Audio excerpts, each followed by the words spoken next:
আমি কি খাবো, আমার স্বামী কি খাবে, আমার লাডলা মাসরুদ যে বাড়িতে আছে কি খাবে, এবং আমরা কোন জায়গাতে থাকবো, কিভাবে আরামে থাকবো আর খাওয়া দাওয়া করব। এতটা দৌলত, এর চাইতে অনেক বেশি দৌলত আপনার কলেজার টুকরা পোতা আমার বাড়িতে দিয়ে চলে এসছে। আর প্রয়োজন নেই, আমার বাড়িতে দৌলতের কমি নেই। আপনার পোতার ওসিলাতে আল্লাহ পাক আমার বাড়ি ঘর ভরে দিয়েছে। তাই আব্দুল মুত্তালিব দুনিয়ার লোক জানছে না, দুনিয়ার লোক এটাই ভাবছে যে হালিমা নবী মুস্তাফার পালনহার করেছে। না গো আব্দুল মুত্তালিব, বলকে আপনার পোতা আমারই পরিবারের পালনহার করে এসছে। তাই মাসুদ যেমন আমার ছেলে, আপনার পোতাও আমার ছেলে। যতটা দৌলত আপনি আমাকে ইনাম দিলেন, সম্পূর্ণ ইনাম আপনারই পোতার নামে রেখে দিলাম। মা হালিমা নিলেন, সম্পূর্ণ নবী মুস্তাফার হাওয়ালা করলেন।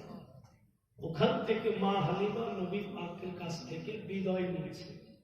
ধন লাল 2.5 বছর একবার রাখলাম, তোমার মায়ের কাছে এনেছিলাম, তোমার মা আমাকে ফিরিয়ে দিয়েছিল। কিসমতে ছিল আবার তোমাকে কিছুদিন রাখলাম। বাপুরে, তোমাকে আদর যত্ন করে মানুষ করেছি, যদি তোমাকে মানুষ করতে গিয়ে আমার দ্বারে কোথাও যদি ভুল হয়ে থাকে লাল, তুমি আমাকে ক্ষমা করে দিও। কে বলছেন? মা হালিমা। দয়ার নবী মুস্তাফা মা হালিমার চোখের জল মুছে বলে, মা, যবে আপনার কোন সমস্যা করবে, মা গো, আপনার সমস্যার সমাধান আপনার এই লালকে আপনি স্মরণ করবেন, আপনার সমস্যার সমাধান হয়ে যাবে। মা হালিমা আকা মৌলাকে চুমে আদর যত্ন করে বাবুজি ওখান থেকে বিদায় নিয়ে কিন্তু তৈয়ব নগরী ফিরে। এবার আগে চলুন।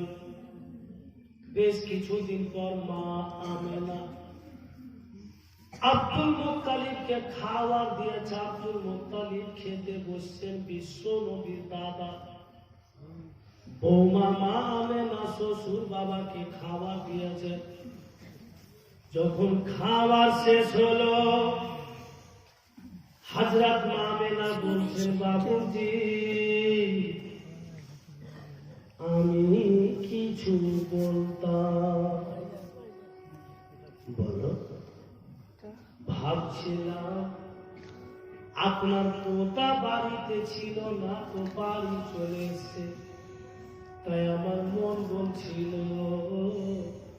কিছুদিনকার জন্য যদি ছুটি দিতেন আমাকে, তো আমি আমার বাবা মাকে দেখে আসতাম। কে বললেন? হযরত মা আমেনা। আব্দুল মুত্তালিব আমেনার মুখে শব্দ শুনে বলল, ছোট বাচ্চার মতো ফুটে ফুটে কেঁদে উঠলে।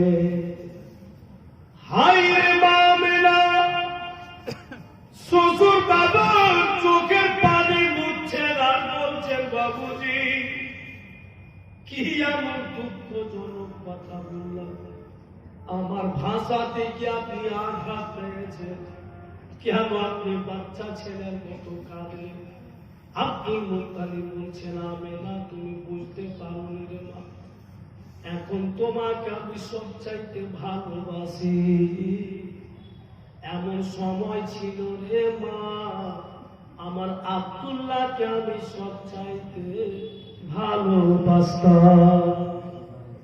তোমার স্বামীকে, তোমার মাথার তাজকে পেতে আমি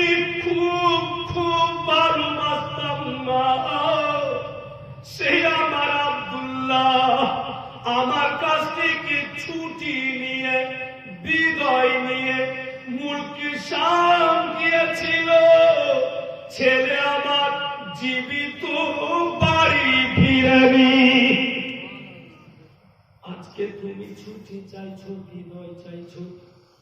আব্দুল্লাহর কথাগুলো মনে হয় আমার আব্দুল্লাহ মতো তুমিও যদি না ফিরো আমেনা, বলো এই দীর্ঘ জীবন কেমন কাটবে? কাকে মা বলে ডাকবো? কে আমার বিছানা করে দেবে? আমেনা, তোমার কি মনে নেই আমেনা, যেদিন আমার আব্দুল্লাহ তোমাকে বিয়ে করে আমার বাড়ি এনেছিল বেটি, হয়তো তোমার স্মরণে আছে। সেই দিন তো আমি বলে দিয়েছিলাম মক্কাবাসীকে, আজকে থেকে তোমরা কেউ বলিও না যে আব্দুল মুত্তালিবের মা বেঁচে না। আমার মাকে যদি দেখবে, আমার আমেনাকে দেখে না। তুমি যে আমার মা, আমার বিছানা তুমি করে দিচ্ছ।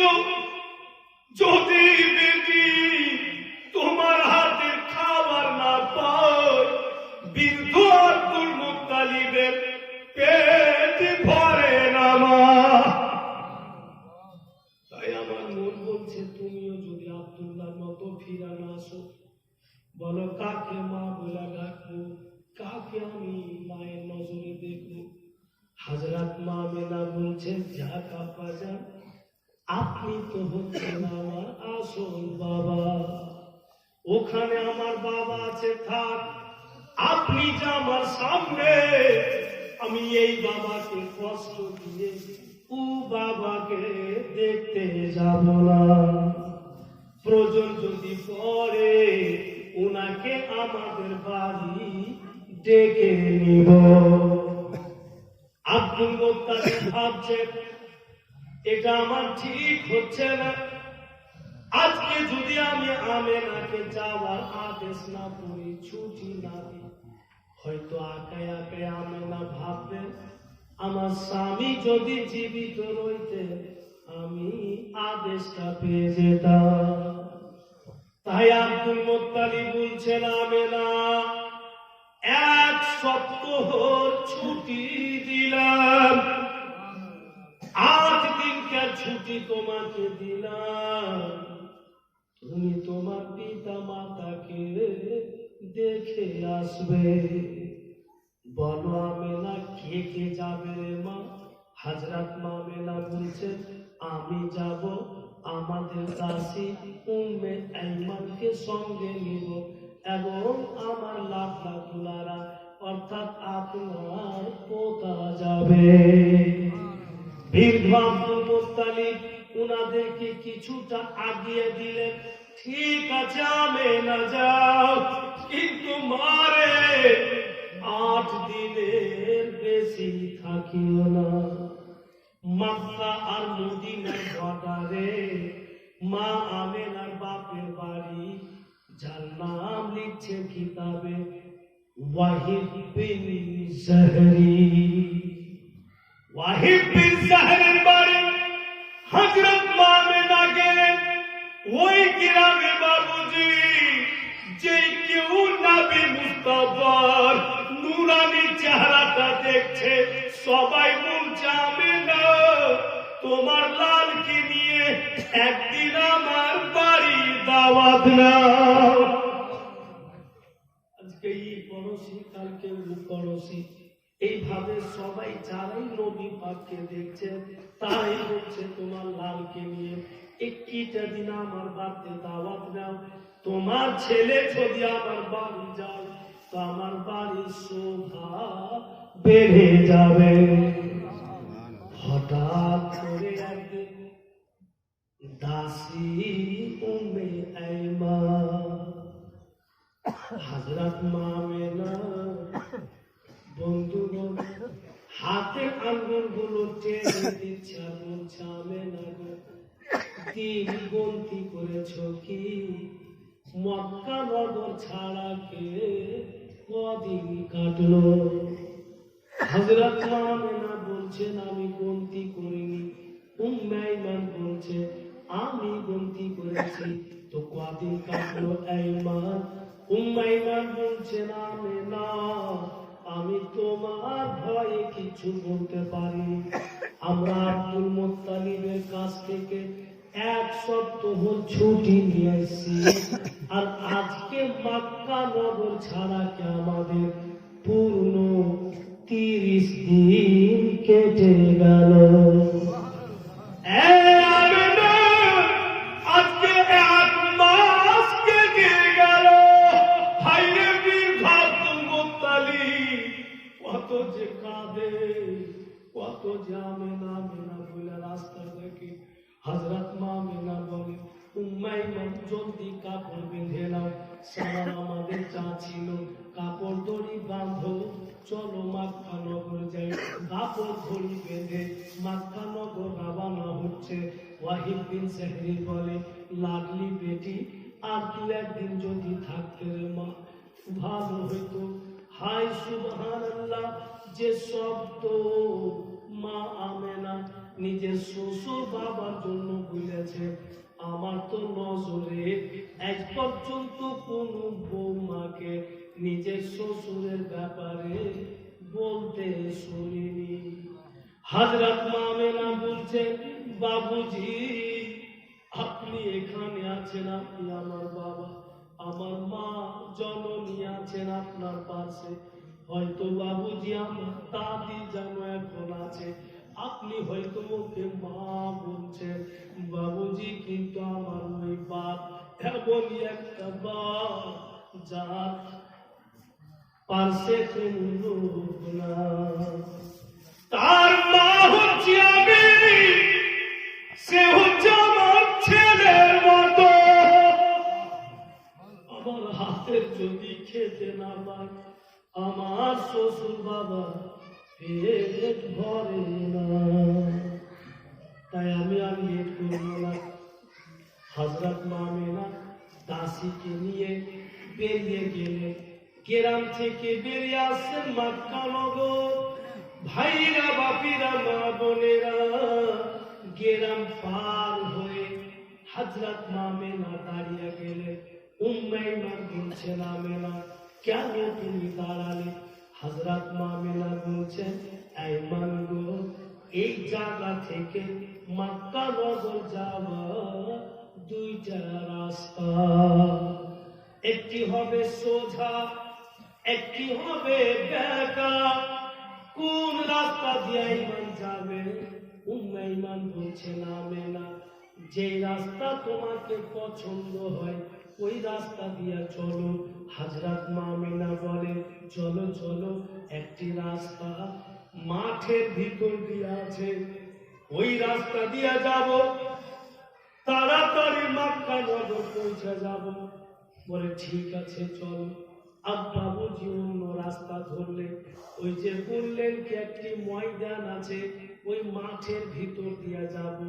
যেমনই মাঠের ভিতরে প্রবেশ করেছেন হযরত মা আমেনা, ময়দানের মধ্যে প্রবেশ করেছেন, ওনার চলা যতটা স্পিড ছিল ওই মাঠে ময়দানে যাওয়ার পর ওনার চলার স্পিড যেন কমে যায়। হাইরে উম্মে আইমান বলে আমেনা তোমার চলার স্পিড কেন কমে গেল? হযরত মা আমেনা কোনো উত্তর দিচ্ছেন না। গোটা ময়দানে চতুর্দিকে নজর গড়াচ্ছে। উম্মে আইমান বলে আমেনা আমাকে ভয় লাগছে তোমার দিকে, তুমি আস্তে আস্তে চলছো, গোটা ময়দানে নজর ঘুরাচ্ছ, মনে হচ্ছে তুমি কিছু তালাশ করছো, হয়তো তুমি কিছু খোঁজ করছো, কিছু তো বলো আমেনা, তোমার ফিকার কেন চেঞ্জ হয়ে গেল? এত বড় মাঠের মধ্যে হযরত মা আমেনার নজরে একটি গাছ চলে আসলো।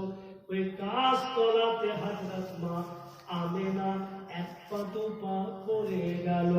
গাছ তলাতে গিয়ে মা আমেনা গাছতলার মাটি উঠিয়ে শুঙ্গে মাটি সিংহে নেওয়ার পর গাছতলাতে বসলে আওয়াজ দিচ্ছে, ও এই মা, আমার রাবলা দুলারাকে আমার কাছে আনো।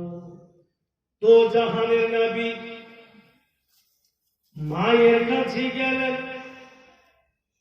নবী মুস্তাফার মা জননী দয়ার নবীকে বলছেন, বাপুরে, যে তুই একটি কথা বলছি মনে রাখো, মক্কা নগরে যদি কেউ তোমাকে পাথর মারা দেয়, লাল তুমি বিপরীতে পাথর মারিও না। মক্কা নগরে যদি তোমাকে কেউ গালি গুলুজ করে দেয়, ধোনামার তুমি বিপরীতে গালি দিও না। বাপুরে, আমার দাহিনা হাতের দিকে দেখো, আমি শাহাদাত তুমি উঠাছি যেদিকে, দেখো তো লাল তুমি কিচ্ছু দেখতে পাও কিনা। নবী আমার মায়ের শাহাদাত নবীর দিকে সামনে দেখছে, যেন মাটি উঁচু হয়ে আছে। হযরত মামিনা বলে, ওই যে দেখছো বেটে, মাটি উঁচু হয়ে আছে বাবু, এই জন্য আমি তোমাকে পথে আনলাম। ওই জায়গাতে তোমার আব্বা কবর আছে, ওখানে তোমার আব্বা যান দাফন আছে। ভাবলাম যে আমি চলে যাওয়ার পর তোমাকে তোমার আব্বার কবর কেউ দেখাবে কিনা, তাই আমি তোমাকে দেখিয়ে দিলাম। বাপুরে, ভুলে যেও না, যবে যবে তোমার দিল চাইবে তোমার আব্বা জানেন কবরে তুমি জিয়ারত করে নিও। এই লাডলা দুলারা, আর একটি কথা বাপু, আজকে আমি বুঝতে পারছিলাম যে তোমার দাদু যান কেন আমাকে ছুটি দিচ্ছিলেন না, কেন উনি কাঁদছিলেন, বুঝতে পারলাম। বাপুরে, আর আমি বাড়ি ফিরব না। আজকে আমার বোধহয় কেউ থেকে রুহ যাবে। তোমার দাদাকে বলে দিও যেন তোমার মা জননীকে দিল থেকে ক্ষমা করে দেয়। বলছেন হযরত মামিনা আইমান, আজকে থেকে আমার ছেলের বাপও তুমি, আজকে থেকে আমার ছেলের মাও তুমি। যখনই সন্ধ্যা লাগবে তুমি তোমার বিছানা পরে করিও, আগে আমার লালের বিছানা করে দিও। রাত্রিবেলা যদি কিছু খাবার বানাবে, প্রথমে তুমি আমার ছেলের মুখে দিবে। যদি না দিয়েছ, তুমি একাই একাই খাবে। হয়তো আমার লাল তোমার দিকে দেখবে, কত কাঁদবে। আজকে যদি আমার মা থাকে, প্রথম খাওয়াটা আমি পেতাম। উম্মে ঈমান নিজের আঁচলে নবী পাককে ঢেকে, যে অবস্থায় ছেলে মায়ের দিকে দেখবে হয়তো সহ্য করতে পারবে না। বাবুজি হযরত আব্দুল্লাহ মতো একবার উপরে নজর করলেন, আর যেমনই নিচে নজর করলেন, ওনার দেহ থেকে প্রাণ পাখি আত্মাখানা বেরিয়ে গেল। ইন্না লিল্লাহি ওয়া ইন্না ইলাইহি রাজিউন। বাবুজি ওই জায়গার কথা লিখছে, অনেকটি কথা আছে যে আল্লাহর তরফ থেকে দুইজন ফেরেশতা মানুষ রূপে নাজিল হয়েছে, আর নাজিল হয়ে বলছেন, ঈমান তুমি চিন্তা করে আমেনার কাফন কাপড় কবর এই সমস্ত জিনিসের ব্যবস্থা আমরাই বিরাদারান ইসলাম। হযরত আব্দুল্লাহর কবর থেকে অল্প দূরে হযরত মামেনার সমাধি হইল। এবার উম্মে ঈমান রাসূলুল্লাহকে নিয়ে কিন্তু বাড়ি ফিরছে। अब बाबूजी उम्मा इमान दो জাহানের নবীকে বলছেন, বেটা তোমার মাকে দেখেছি, যদি কিছুদিন পরে কোথাও থেকে বাড়ি আসতে তো তোমার দাদরকে নিয়ে কিছু না কিছু নিয়ে যেত। তো বৃদ্ধর তো অভ্যাস লেগে আছে যে আমার বৌমা আসবে তো কিছু নিয়ে আসবে, তো তুমি বাপু চলো আমি তোমার দাদুর জন্য কিছু একটু খরিদ করে দিই। এবার উম্মে ঈমান খরিদ করতে গেলে আমার আপনার প্রিয় নবী চোখে জল ভরা নিয়ে আকাই আকাই হেঁটে যাচ্ছেন। বাড়ির দিকে ইতিমধ্যে দেখা যাচ্ছে আবু জেহেল উটের উপরে সওয়ার হয়ে চলে আসছে। তখন কিন্তু আবু জেহেল জানত না যে এই ছেলেটাই বিশ্ব নবী হবে, এই ছেলেটাই কালিমা প্রচার করবে। গ্রাম্য হিসাবে আবু জেহেল কে চাচা বলতেন রাসূলুল্লাহ। আবু জেহেল দেখেই বলছে, বাপুরে তোমার চোখে পানি বেটা, এটা কি বলেছে, কেন তুমি কাঁদছো, এসে আমি তোমার দাদু পর্যন্ত পৌঁছে দিয়েছি। আবু জেহেল খুব লম্বা ছিল, উটের ওপর থেকে হাত ঝোঁকালো আর নবী মুস্তাফার হাত ধরে আবু জেহেল উঠিয়ে কিন্তু পিছন দিকে বসে, আর যেমনই পিছন দিকে বসে আছে আবু জেহেলের উট এক কদম চলে না, এত চাবুকের উপরে চাবুক মারছে, আবু জেহেলের উট চলে না। আবু জেহেল দয়ার নবীকে বলছে, আর তুমি বাপু বইসো তো আমি একটু ন্যায় না দেখছি আমার উটের অবস্থা এমন কেন চলছে না। আবু জেহেল নেবে উটের লাগাম ধরে একটু টাইনা দেখছে যে হাঁটছে কিনা, উট কিন্তু হাঁটতে লাগলো। ফের আবু জেহেল উটের উপরে উঠা নবী মুস্তাফা আগা দিকে সামনে বসে, ফের কিন্তু উট বাবুজি পাথরের মতো দাঁড়িয়ে যায়। এর মানে চার পাইয়া জানোয়ার, এটাই প্রমাণ করছে আবু জেহেল তোর পিছনে আল্লাহর মেহবুব, আর তুই বসবি সামনে, আল্লাহর নবী বসবেন পিছনে, আমি চলবো না। জানোয়ারও চাহে না যে আবু জেহেলের পিছনে রাসূলুল্লাহ বসে। ভাইরা উট তখন সামন দিকের পাউটিটা বারবার উপরে চাচ্ছে আর ফের জমিনে ফেলছে। আবু জেহেল কিন্তু ভয় পেয়ে গেল যে যেমন করছে আমার উট হয়তো ছেলে পিছন থেকে পড়ে যাবে নাকি, তখন নবী পাককে চাইবে আর সামনে বসে, আর যেমনই বসিয়েছে উটকে চাবুক মারা তো দূরে থাক, ইশারাও করতে হয় না, নিজেই চলতে আরম্ভ।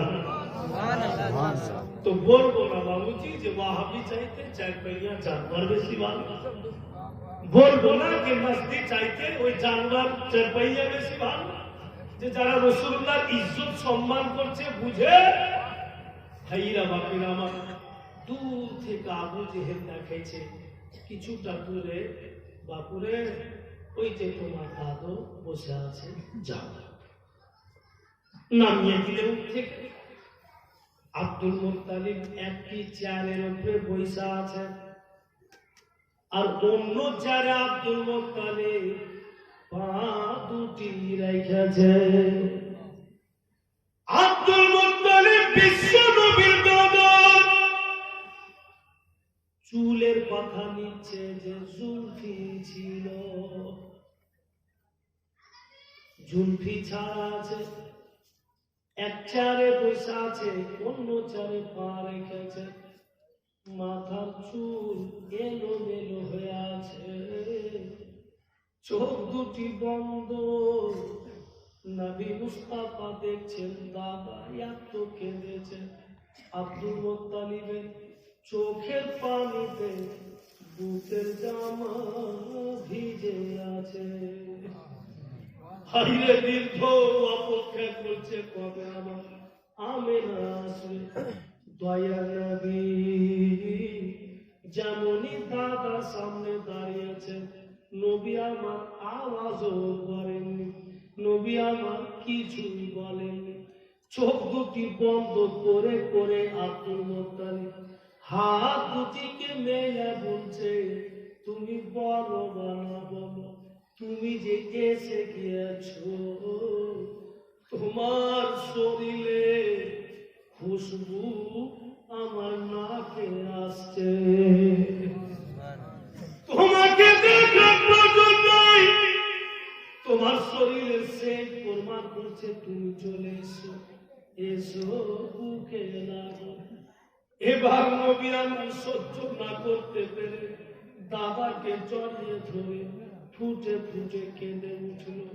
হায় আব্দুল মুত্তালিব বলে, বুঝে গিয়েছি আমার আব্দুল্লাহর মতো আজকে আমার আমিনাও চলে গেল। যেটা বিনা আমাকে ভয় ছিল সেটাই হলো। একদম তুমি কাঁদবে না, এখনো তোমার দাদার শরীরে অনেক শক্তি আছে। সুবহানাল্লাহ। দিন গত হইল, রাত্রিবেলা ইমাম বাড়ি চলে এসে, বাবুজি বিছানা করেছি, দেন ছেলেকে আমার বিছানাতে শুইয়ে দিন। আব্দুল মুত্তালিব বলছে, কেন তোমার বিছানে কেন ঘুমাবে? আমার জান, আমার পোতা, আমার শক্তি, আমার লাঠি, আমার আমেনা আমাকে দিয়ে গিয়েছে, আমার পোতা আমার বিছানায় ঘুমাবে। দাদা আব্দুল মুত্তালিব দয়া নবীকে নিজের বিছানায় শুইয়ে দিয়েছে।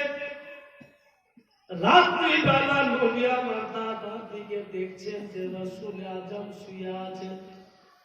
আব্দুল মুত্তালিব একবার মাথা টিপছে, একবার হাত টিপে দিচ্ছে, একবার পা টিপে দিচ্ছে। কেন? আব্দুল মুত্তালিব মাথা টিপছে তো মনে হচ্ছে হয়তো আমেনা নিজের ছেলে হাতও টিপে দিত, তাই হাত টিপছে, একবার পা টিপছে। আমার আপনার প্রিয় নবী, নবী মুস্তাফা দাদাকে বলছেন, দাদা জান আপনি তো বৃদ্ধ মানুষ, এত রাত জাগবেন, আপনার শরীর খারাপ হবে, যান আপনি ঘুমিয়ে যান। বলছেন আব্দুল মুত্তালিব, আগে তুমি ঘুমাবে, পরে আমি ঘুমাবো। আমার আপনার নবী নিজ ইচ্ছাতে চোখ দুটি বন্ধ করে নিলেন, যা আমি চক্ষু বন্ধ করে থাকবো তো ঠিক আমার দাদা ঘুমিয়ে যাবে। নবী আমার চোখ বন্ধ করে নিলেন। মোটামুটি আধা ঘন্টা পর রাসূলে আযম আমার আপনার প্রিয় নবী চোখ দুটি খুলে দেখছেন, দেখি তো আমার দাদাকে, আমার দাদু জান কি করে। নবী মুস্তাফা চোখ দুটি খুলে যখন দেখছেন, সুবহানাল্লাহ, বৃদ্ধ আব্দুল মুত্তালিব নিজের পোতা অর্থাৎ নবী মুস্তাফা পাম বারুকে দিকে শুয়ে আছে। নবী মুস্তাফা আস্তে আস্তে দাদা সিনাতে মাথা রেখে বলছেন, দাদু যান আপনি আমাকে বুকের উপরে রেখে আরাম করুন, ঘুম চলে আসবে। আব্দুল মুত্তালিব নবী পাককে জড়িয়ে ধরল, খুবই আদর করতেন আব্দুল মুত্তালিব নিজের পোতা। আর যদি কেউ বলতো, আব্দুল মুত্তালিব তোমার তো অন্য কোনো ছেলের বেটা পুত্র আছে, এটাকে এত আদর যত্ন করছো বলে নাম্বার ওয়ান কথা যে বাপ মা কেউ ভুলেই আমি। আর দ্বিতীয় নম্বর কথা যে আমার ওইগুলো ছেলে আর পোতা যদি আমাকে খেত না দেয়, আমার এই পোতাকে আমি মোহাব্বতে দেখবো তো আমার খিদা পর্যন্ত মিটে যাবে। প্রয়োজনই পড়বে না করে আমার খিদা আমার পিপোসা সব মিটে যাবে। এত আদর করতেন। দাদা কোথায় ঘুমালো, সকালবেলা যখন উঠছে বাবুজি, নবী পাকের চোখ দুইটা একদম লাল বন্ধ হয়ে আছে। আব্দুল মোত্তালিব বলছেন, ভাইজান তোমার চোখ এত লাল কেন, ব্যথা হচ্ছে কি? তো নবী আমার বলছে, ব্যথাও হচ্ছে। আব্দুল মোত্তালিব বলছেন, চিন্তা করো না, চলো চলো, আমার একটা বন্ধু আছে যে তওরাত ও জাবুরের আলিম, আয়ুর্বেদিক দাওয়াইগুলো লোকজনকে দেয়, চলো তোমাকে নিয়ে যাব, নিশ্চয় কোনো ওষুধ দাওয়াই দিবে, তোমার চোখে লাগিয়ে দিব, ভালো হবে। হয়তো দিল বলবে বিশ্ব নবী, সমস্ত নবী কোনের নবী, ইনার কেন চোখ লাল হবে, চোখে ব্যথা কেন হবে? ব্যথা আর লাল শুনে অন্য কিছু ভাবিয়েন না, পুরা বক্তব্যটা শোনো, ইনশাআল্লাহ সবই বুঝে যাবে। কেন না চোখ লাল হলো, কেন বাবু না চোখ ব্যথা করে? দাদা পোতা এক অপরের হাত ধরে বাবুজি ওই রাহিবের বাড়ি গেলেন, গিয়া দেখছেন দরওয়াজাতে গিয়ে যেন দরওয়াজা খানা বাড়ির ভিতর থেকে বন্ধ আছে, বাহির থেকে বন্ধ নেই। বাহির থেকে যদি বন্ধ হইতো তো দেখেই বুঝা যেত যে লোক ভিতরে নেই, বাহিরে লক করে চলে গেছে। কিন্তু বাহিরে খোলা আছে, ভিতরে লক করা আছে। তাই আব্দুল মোত্তালিবের দিল বলছে, নিশ্চয় কেউ না কেউ আছে, আমি একটু আওয়াজ দিই। বলে, ও ভাই রাহি, একটু বেরিয়ে এসো, কোন সাড়া নেই। ফের আওয়াজ দিচ্ছে, ও ভাই রাহি, তুমি কি শুনতে পাও না? আমি তোমার বন্ধু আব্দুল মোত্তালিব, কাবার মাতওয়াল্লি, মক্কার সর্দার আমি, একটু বেরিয়ে এসো, কোন সাড়া নেই।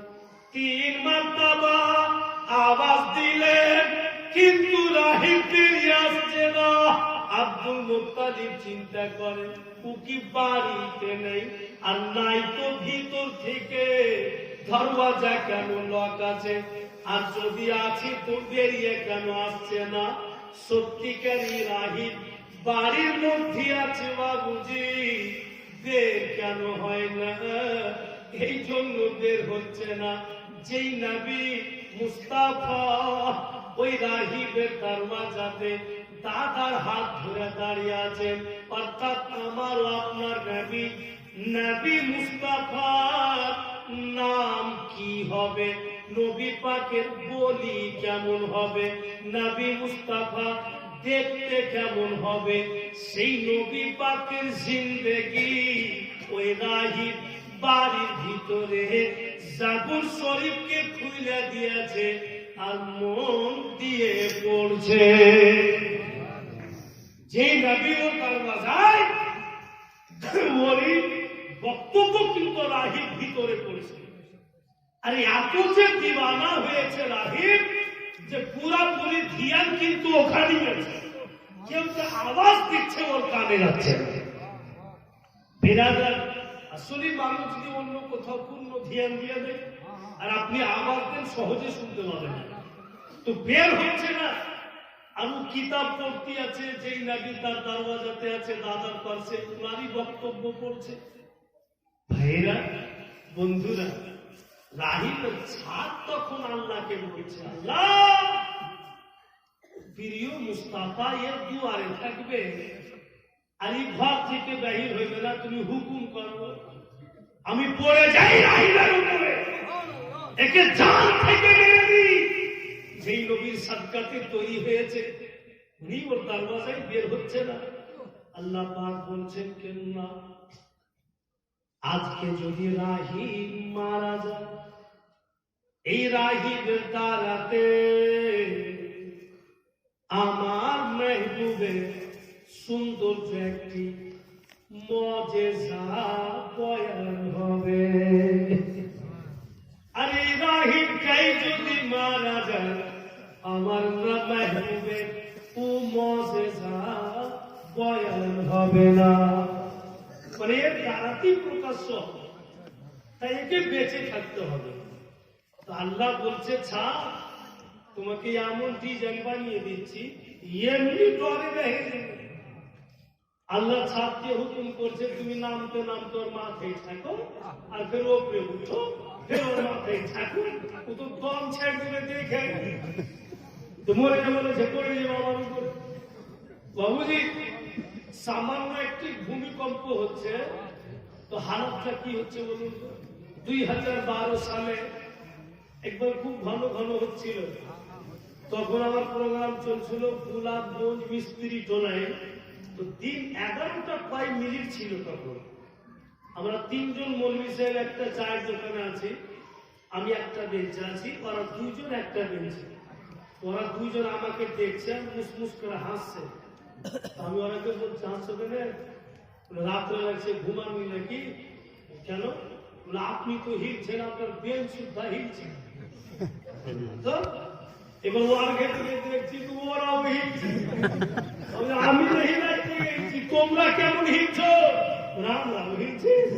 এই আলোচনা হইতে হইতে দেখছি নাপিতের দোকানে একজন দাহি ছিলার গেলে ধল ধল পর্দা লাগিয়েছে, আর অর্ধেকটা ছিলা হয়েছে। আর একজন ঘরে আছে ধল পর্দা লেগে, আর চলেছে নাপিত পুরুষে পাচ্ছে। আমি আপনার অর্ধেক পর্দা লাগিয়ে ভাবছি মাকে মরবে, আরে বাবা তুই মাকে কোথায় চলবে? ও কেমন মুসলমান যে ভূমিকম্প আরম্ভ হয়েছে, তো মুখে একটা দুয়াও বাহির, আল্লাহ আল্লাহ রসুলের নামও বাহির হয় না। মাকে মরবো, তো মা তো কোথায় চিনবে? কোন ভাগে বাঁচবে? বেরাদের ইসলাম বন্ধুগুলোরা, এই অবস্থা কেন আমাদের? আমাদের মধ্যে ইসলামিক শিক্ষা দীক্ষা খুবই কম। দুঃখ করিয়েন না আপনারা, আপনাদের কালিয়া চোখের আশেপাশে বড় বড় মাদ্রাসা আছে। আমাদের দেশের ছেলেরা এখানে শিক্ষা করে চলে গেছে, অন্য জায়গার ছেলেরা এখানে শিক্ষা হাসিল করে যাচ্ছে, কিন্তু এদিকে তো অত দেখতে পাওয়া যায় না, এদিকের ছেলেরা অত দেখতে পাওয়া যায় না। তবে হ্যাঁ, অন্যান্য এলাকা হিসাবে দারিয়াপুর অনেক তারকা আছে, এখানে অনেক মাইকেরা আছে।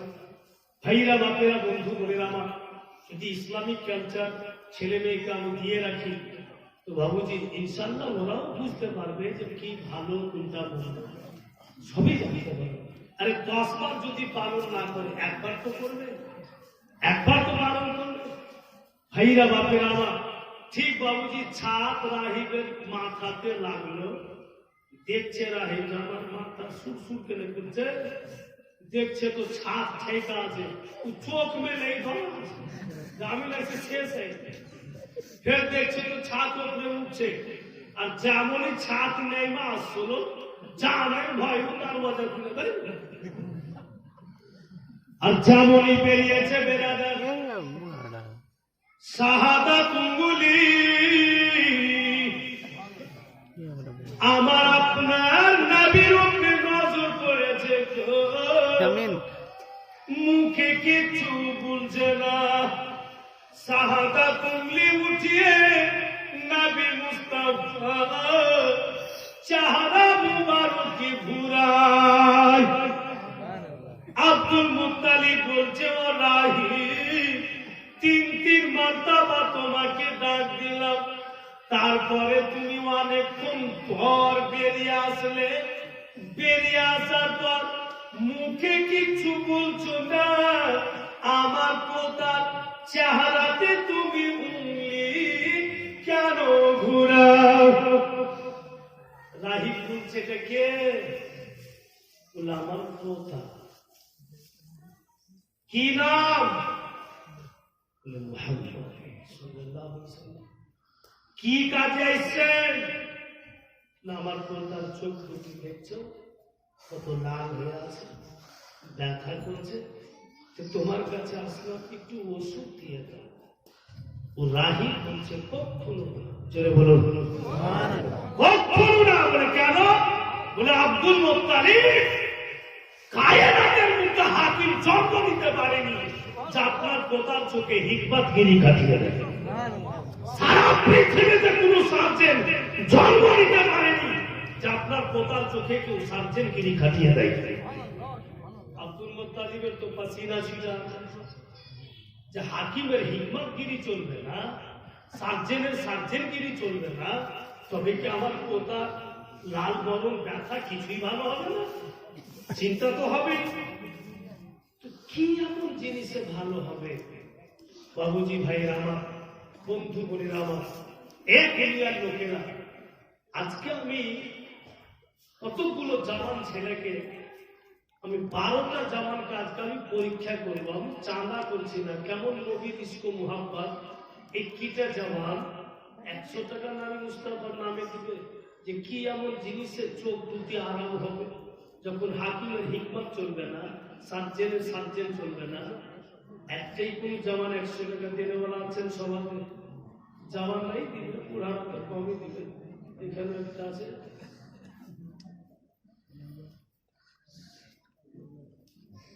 আর আমার মা বোনেরা তো শুনবো, পুরো হরি হয়, তো কাঁদছে, অবশ্যই শুনবে।